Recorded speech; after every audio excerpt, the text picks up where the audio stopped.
دوستو تاج محل کو آج دنیا میں کون نہیں جانتا۔ یہ عظیم و شان قلعہ انڈیا کے شہر آگرہ میں موجود ہے، جو اپنی خوبصورت عمارت اور شاندار نظاروں کی وجہ سے پوری دنیا میں جانا جاتا ہے۔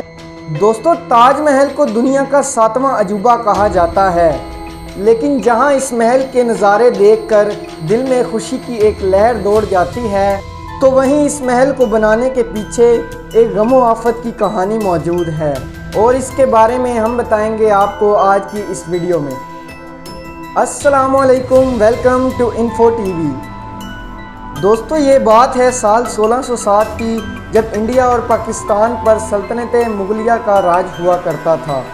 اس دن مغل بادشاہ کا سب سے چھوٹا بیٹا پورے 15 سال کا ہو چکا تھا، جس کا نام شہاب الدین محمد خرم تھا، اور اسی خوشی میں آگرہ فورٹ میں ایک عالی شان پارٹی کا انعقاد کیا گیا تھا۔ یہ بیٹا بادشاہ کو سب سے زیادہ عزیز تھا، اسی وجہ سے اس کے ہر جنم دن پر اس کو ہیرے جواہرات سے تولا جاتا تھا، یعنی جتنا اس کا وزن ہوتا تھا اتنا خزانہ اس کے نام کر دیا جاتا تھا۔ لیکن دوستو اس جنم دن پر کچھ اور بھی خاص ہونے والا تھا۔ مغل شہنشاہ نے اپنے اس شہزادے کی شادی اپنے وکیل کی بیٹی کے ساتھ طے کر دی، جس کو ممتاز محل کے نام سے جانا جاتا ہے۔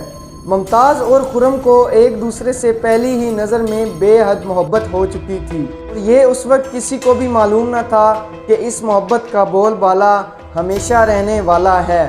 پھر اگلے 10 سالوں تک شہزادے خرم نے کئی جنگیں لڑی اور ان میں بھرپور کامیابی بھی حاصل کی، اور اسی وجہ سے مغل شہنشاہ نے خوش ہو کر ان کو شاہ جہان کے لقب سے نوازا، جس کا مطلب ہے دنیا کا بادشاہ۔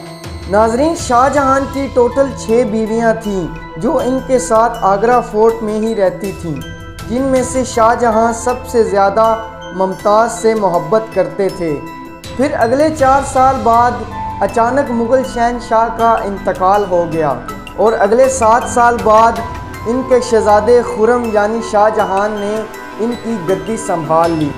دوستو یہ وہ وقت تھا جب مغل امپائر اپنے پورے عروج پر تھی، کیونکہ پورے انڈیا پاکستان کے ساتھ ساتھ افغانستان پر بھی مغلیہ سلطنت کا راج تھا، اور پھر اچانک اس وقت سلطنت مغلیہ کو ایک بہت بڑا جھٹکا لگا۔ دوستو شاہ جہان کی بیوی ممتاز بیگم جو ان کے 14ویں بچے کو جنم دے رہی تھی، لیکن اس دوران ممتاز بیگم اپنی جان گنوا بیٹھی۔ دوستو یہ خبر جو شاہ جہان پر آگ بن کر گری تھی، اس نے تو شاہ جہان کی دنیا ہی بدل ڈالی، جو ان کی سب سے پہلی محبت اور ان کی سب سے عزیز بیوی ممتاز بیگم دنیا سے رخصت ہو چکی تھیں۔ دوستو اگلے 8 دنوں تک شاہ جہان نے نہ تو کچھ کھایا اور نہ ہی وہ 1 منٹ کے لیے بھی سو سکے، اور اگلے 2 سالوں تک شاہ جہان نے نہ ہی کوئی موسیقی سنی۔ ممتاز بیگم نے مرنے سے پہلے ایک آخری خواہش ظاہر کی تھی، جس میں انہوں نے کہا تھا کہ ان کی قبر دنیا کے سب سے خوبصورت مقبرے پر بنائی جائے۔ اس خواہش کو پورا کرنے کے لیے شاہ جہان نے اپنی ساری دھن دولت اور پوری زندگی ہمیشہ کے لیے وقف کرنے کا فیصلہ کر لیا۔ ممتاز بیگم کے مرنے کے 6 ماہ بعد ہی تاج محل کی کنسٹرکشن کا کام شروع کر دیا گیا۔ تقریباً 20,000 سے بھی زیادہ مزدور، کاریگروں اور پتھر تراش کو پوری سلطنت سے اکٹھا کیا گیا۔ لیکن دوستو تاج محل بنانا کوئی آسان کام نہیں تھا۔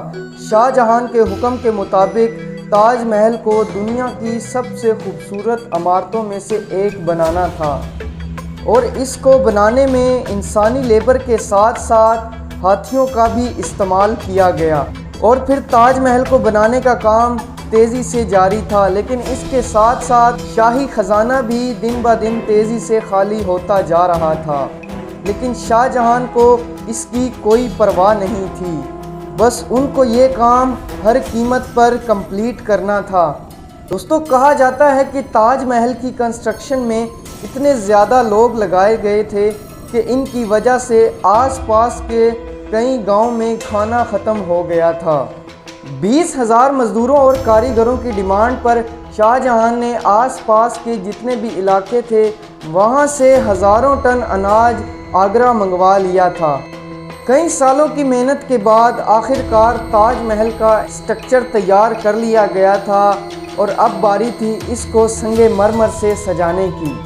یہ سنگ مرمر آگرہ سے 400 کلومیٹر دور راجستھان سے منگوایا گیا تھا، کیونکہ یہاں کا مکرانہ ماربل آج تک دنیا کا سب سے فائنسٹ ماربل مانا جاتا ہے۔ شاہ جہاں نے تاج محل کے لیے پورا مکرانہ ماربل ریزرو کر لیا تھا، یعنی جب تک تاج محل تیار نہ ہو جائے یہ ماربل کسی کو بھی دینے کی اجازت نہیں تھی۔ دوستو 1000 ہاتھیوں کی مدد سے یہ ہزاروں ٹن ماربل راجستھان سے آگرہ منگوایا گیا تھا اور پھر پورے 22 سال بعد آخر کار تاج محل کو پورے طریقے سے تیار کر لیا گیا۔ دوستو تاج محل کی سب سے خاص بات یہ ہے کہ یہ دن میں 4 مرتبہ اپنے رنگ بدلتا ہے۔ سورج نکلنے سے پہلے یہ بالکل بلیک شیڈ دیتا ہے اور سورج نکلنے کے بعد یہ لائٹ یلو اور پنک شیڈ دیتا ہے، جبکہ دوپہر کے وقت تاج محل کا رخ سب سے الگ ہی دیکھنے کو ملتا ہے، نیلے آسمانوں پر جیسے کوئی موتی چمک رہا ہو، اور سن سیٹ کے وقت یہ پوری بلڈنگ گولڈن کلر کی نظر آتی ہے۔ دوستو آخر کار شاہ جہاں اپنی بیوی کی یاد میں دنیا کا سب سے خوبصورت مقبرہ بنانے میں کامیاب ہو ہی گیا، اور اس وقت شاہ جہاں نے اس عمارت کا نام اپنی بیوی ممتاز محل کے نام سے ہی رکھا تھا، لیکن بعد میں اس کا نام تاج محل رکھ دیا گیا۔ دوستو ویڈیو اگر اچھی لگی ہو تو لائک، کامنٹ، شیئر کر کے ہمارے چینل انفو ٹی وی کو سبسکرائب کر کے بیل آئیکن کے بٹن کو پریس کر دیں تاکہ آنے والی تمام انفارمیٹیو ویڈیوز آپ تک بآسانی پہنچ سکیں۔ شکریہ۔